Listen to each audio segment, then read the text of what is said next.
La matinée devenait brûlante. Dans ce vaste cirque de roches, le soleil allumait, dès les premiers beaux jours, un flamboiement de fournaise. L'abbé Mouret, à la hauteur de l'astre, comprit qu'il avait tout juste le temps de rentrer au presbytère, s'il voulait être là à 11 heures, pour ne pas se faire gronder par la teuse. Son bréviaire lu, sa démarche auprès de Bambous faite, il s'en retournait à pas pressés, regardant au loin la tache grise de son église, avec la haute barre noire que le grand cyprès, le solitaire, mettait sur le bleu de l'horizon. Il songeait, dans l'assoupissement de la chaleur, à la façon la plus riche possible, dont il décorerait, le soir, la chapelle de la Vierge, pour les exercices du mois de Marie. Le chemin allongeait devant lui un tapis de poussière doux aux pieds, une pureté d'une blancheur éclatante. À la Croix-Verte, comme l'abbé allait traverser la route qui mène de Plassans à la Palue, un cabriolet qui descendait la rampe, l'obligea à se garer derrière un tas de cailloux. Il coupait le carrefour, lorsqu'une voix l'appela. « Eh Serge, eh mon garçon !» Le cabriolet s'était arrêté, un homme se penchait. Alors, le jeune prêtre reconnut un de ses oncles, le docteur Pascal Rougon, que le peuple de Plassans, où il soignait les pauvres gens pour rien, nommait de Monsieur Pascal tout court. Bien qu'ayant à peine dépassé la cinquantaine, il était déjà d'un blanc de neige, avec une grande barbe, de grands cheveux, au milieu desquels sa belle figure régulière prenait une finesse pleine de bonté. « C'est à cette heure-ci que tu patauges dans la poussière, toi, dit-il gaiement, en se penchant davantage pour serrer les deux mains de l'abbé. Tu n'as donc pas peur des coups de soleil? Mais pas plus que vous, mon oncle, répondit le prêtre en riant. Oh! Moi, j'ai la capote de ma voiture. Puis, les malades n'attendent pas. On meurt par tous les temps, mon garçon. Et il lui conta qu'il courait chez le vieux Jean Bernat, l'intendant du Paradou, qu'un coup de sang avait frappé dans la nuit. Un voisin, un paysan qui se rendait au marché de Plassans, était venu le chercher. Il doit être mort à l'heure qu'il est, continua-t-il. Enfin, il faut toujours voir. Ces vieux diables-là ont la vie joliment dure. Il levait le fouet, lorsque l'abbé Mouret l'arrêta. Attendez. Quelle heure avez-vous, mon oncle? 11h moins un quart. L'abbé hésitait. Il entendait à ses oreilles la voix terrible de la teuse, lui criant que le déjeuner allait être froid. Mais il fut brave, il reprit aussitôt, « Je vais avec vous, mon oncle. Ce malheureux voudra peut-être se réconcilier avec Dieu, à sa dernière heure. » Le docteur Pascal ne put retenir un éclat de rire. Lui. Jean Bernat, dit-il, ah, bien. Si tu le convertis jamais, celui-là. Ça ne fait rien, viens toujours. Ta vue seule est capable de le guérir. Le prêtre monta. Le docteur, qui parut regretter sa plaisanterie, se montra très affectueux, tout en jetant au cheval de légers claquements de langue. Il regardait son neveu curieusement, du coin de l'œil, de cet air aigu des savants qui prennent des notes. Il l'interrogea, par petites phrases, avec bonhomie, sur sa vie, sur ses habitudes, sur le bonheur tranquille dont il jouissait aux arceaux. Et, à chaque réponse satisfaisante, il murmurait, comme se parlant à lui-même, d'un ton rassuré, « Allons, tant mieux, c'est parfait. » Il insista surtout sur l'état de santé du jeune curé. Celui-ci, étonné, lui assurait qu'il se portait à merveille, qu'il n'avait ni vertige, ni nausée, ni maux de tête. « Parfait, parfait, » répétait l'oncle Pascal. « Au printemps, tu sais, le sang travaille. Mais tu es solide, toi. À propos, j'ai vu ton frère Octave, à Marseille, le mois passé. Il va partir pour Paris, il aura là-bas une belle situation dans le haut commerce. Ah! Le gaillard, il mène une jolie vie. Quelle vie? Demanda naïvement le prêtre.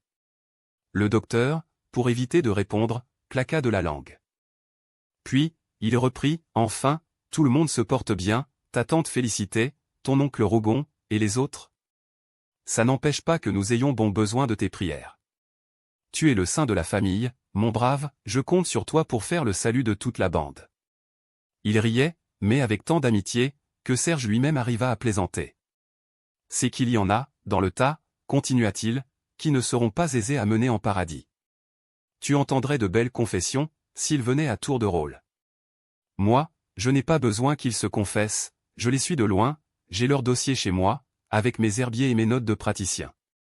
Un jour, je pourrai établir un tableau d'un fameux intérêt. On verra, on verra. Il s'oubliait, pris d'un enthousiasme juvénile pour la science. Un coup d'œil jeté sur la soutane de son neveu, l'arrêta net. Toi, tu es curé, murmura-t-il, tu as bien fait, on est très heureux, curé. Ça t'a pris tout entier, n'est-ce pas? De façon, que te voilà tourné au bien. Va, tu ne te serais jamais contenté ailleurs. Tes parents, qui partaient comme toi, ont eu beau faire des vilainies, ils sont encore à se satisfaire. Tout est logique là-dedans, mon garçon. Un prêtre complète la famille. C'était forcé, d'ailleurs. Notre sang devait aboutir là. Tant mieux pour toi, tu as eu le plus de chance. Mais il se reprit, souriant étrangement. Non, c'est ta sœur Désirée qui a eu le plus de chance. Il siffla, donna un coup de fouet, changea de conversation. Le cabriolet, après avoir monté une côte assez roide, filait entre des gorges désolées, puis, il arriva sur un plateau, dans un chemin creux, longeant une haute muraille interminable. Les arceaux avaient disparu, on était en plein désert. Nous approchons, n'est-ce pas, demanda le prêtre. Voici le Paradou, répondit le docteur, en montrant la muraille. Tu n'es donc point encore venu par ici? Nous ne sommes pas à une lieue des arceaux. Une propriété qui a dû être superbe, ce Paradou. La muraille du parc, de ce côté, a bien 2 kilomètres. Mais, depuis plus de 100 ans, tout y pousse à l'aventure. Il y a de beaux arbres, fit remarquer l'abbé, en levant la tête, surpris des masses de verdure qui débordaient. Oui, ce coin-là est très fertile. Aussi le parc est-il une véritable forêt, au milieu des roches pelées qui l'entourent. D'ailleurs, c'est de là que le mascle sort. On m'a parlé de 3 ou 4 sources, je crois. Et, en phrases hachées, coupées d'incidentes étrangères au sujet, il raconta l'histoire du Paradou, une sorte de légende qui courait le pays. Du temps de Louis XV, un seigneur y avait bâti un palais superbe, avec des jardins immenses, des bassins, des eaux ruisselantes, des statues, tout un petit Versailles perdu dans les pierres, sous le grand soleil du midi. Mais il n'y était venu passer qu'une saison, en compagnie d'une femme adorablement belle, qui mourut là sans doute, car personne ne l'avait vu en sortir. L'année suivante, le château brûla, les portes du parc furent clouées, les meurtrières des murs elles-mêmes s'emplirent de terre, si bien que, depuis cette époque lointaine, pas un regard n'était entré dans ce vaste enclos, qui tenait tout un des hauts plateaux des garrigues. Les orties ne doivent pas manquer, dit en riant l'abbé Mouret. Ça sent l'humide tout le long de ce mur, vous ne trouvez pas, mon oncle? Puis, après un silence, et à qui appartient le Paradou, maintenant, demanda-t-il. Ma foi, on ne sait pas, répondit le docteur. Le propriétaire est venu dans le pays, il y a une 20aine d'années. Mais il a été tellement effrayé par ce nid à couleuvres, qu'il n'a plus reparu. Le vrai maître est le gardien de la propriété, ce vieil original de Jean Bernat, qui a trouvé le moyen de se loger dans un pavillon, dont les pierres tiennent encore. Tiens, tu vois, cette masure grise, là-bas, avec ses grandes fenêtres mangées de lierre. Le cabriolet passa devant une grille seigneuriale, toute saignante de rouille, garnie à l'intérieur de planches maçonnées.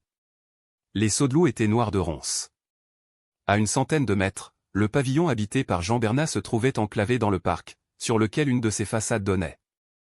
Mais le gardien semblait avoir barricadé sa demeure, de ce côté, il avait défriché un étroit jardin, sur la route, il vivait là, au midi, tournant le dos au Paradou, sans paraître se douter de l'énormité des verdures débordant derrière lui. Le jeune prêtre sauta à terre, regardant curieusement, interrogeant le docteur qui se hâtait d'attacher le cheval à un anneau scellé dans le mur. Et ce vieillard vit seul, au fond de ce trou perdu, demanda-t-il. Oui, complètement seul, répondit l'oncle Pascal. Mais il se reprit. Il a avec lui une nièce qui lui est tombée sur les bras, une drôle de fille, une sauvage. Dépêchons. Tout a l'air mort dans la maison.